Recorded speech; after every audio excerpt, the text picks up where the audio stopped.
we're going to find a product of square roots. We have the square root of 3ab times the square root of 6ab cubed. And let's just begin by writing this as the square root of a product. We'd have 3ab times 6ab cubed.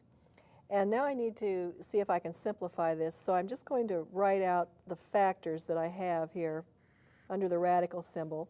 I'm going to write 3ab as 3 times a times b. 6 is 2 times 3. Then I have an a.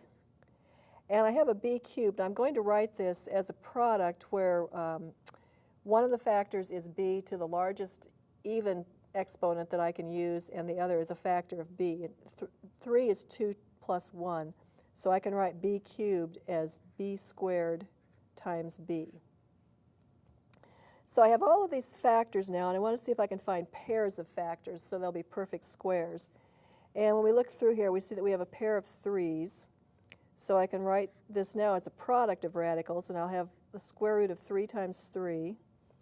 And here I have a pair of a's. So I'd have the square root of a times a also. And here I have a b and another b, so I can write this as the square root of b times b. I only have the 1, 2, so I can't do anything with it in terms of pairing it up, but I do have a b squared here, which is a perfect square. And then what I have left is the square root of 2.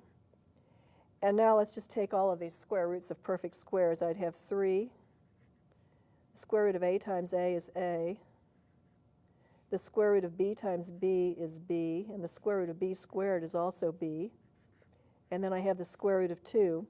So finally, when I do this multiplication, I have 3ab squared times the square root of 2.